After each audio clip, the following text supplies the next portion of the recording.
On August 26th, the Inspector General forwarded a complaint to me from an employee in the intelligence community.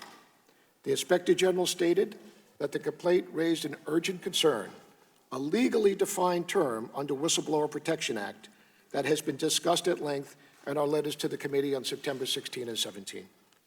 Before I turn to the discussion about whether the complaint meets the definition of urgent concern, I first want to talk about an even more fundamental issue. Upon reviewing the complaint, we were immediately struck by the fact that many of the allegations of the complaint are based on a conversation between the President and another foreign leader. Such calls are typically subject to executive privilege. As a result, we consulted with the White House counsel's office, and we're advised that much of the information in the complaint was, in fact, subject to executive privilege, a privilege that I do not have the authority to waive. Because of that, we were unable to immediately share the details of the complaint with this committee, but continued to consult with the White House counsels in an effort to do so. Yesterday, the President released the transcripts of the call in question, and therefore, we are now able to disclose the details of both complaint and the Inspector General's letter transmitting to us. As a result, I have provided the House and Senate Intelligence Committees with the full, unredacted complaint, as well as the Inspector General's letter. Let me also discuss the issue of urgent concern. When transmitting a complaint to me, the Inspector General took the legal position that because the complaint alleges matters of urgent concern, and because he found the allegations to be credible, I was required under the Intelligence Community Whistleblower Protection Act to forward the complaint to our oversight committees within 7 days of receiving it.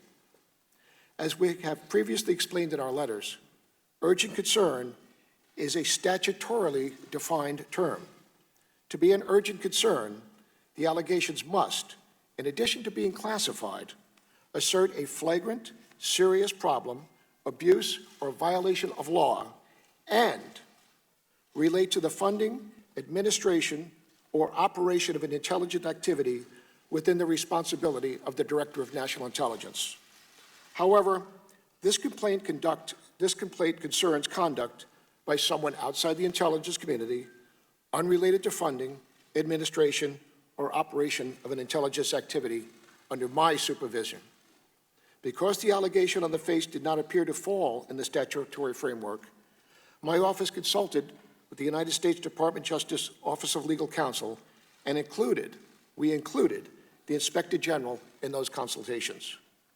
After reviewing the complaint and the Inspector General's transmittal letter, the Office of Legal Counsel determined that the complaint's allegations do not meet the statutory requirement, definition concern, legal urgent concern, and found that I was not legally required to transmit the material to our Oversight Committee under the Whistleblower Protection Act.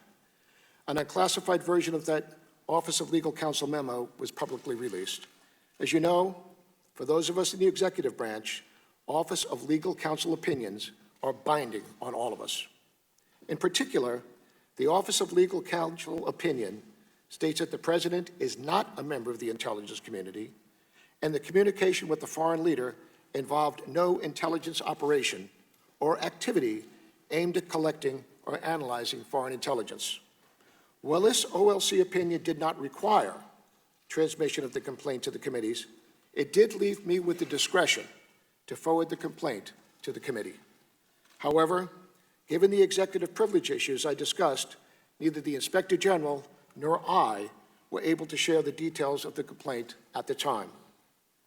When the Inspector General informed me that he still intended to notify the committees of the existence of the complaint, Mr. Chairman, I supported that decision to ensure the committees were kept as informed as possible of this process move forward.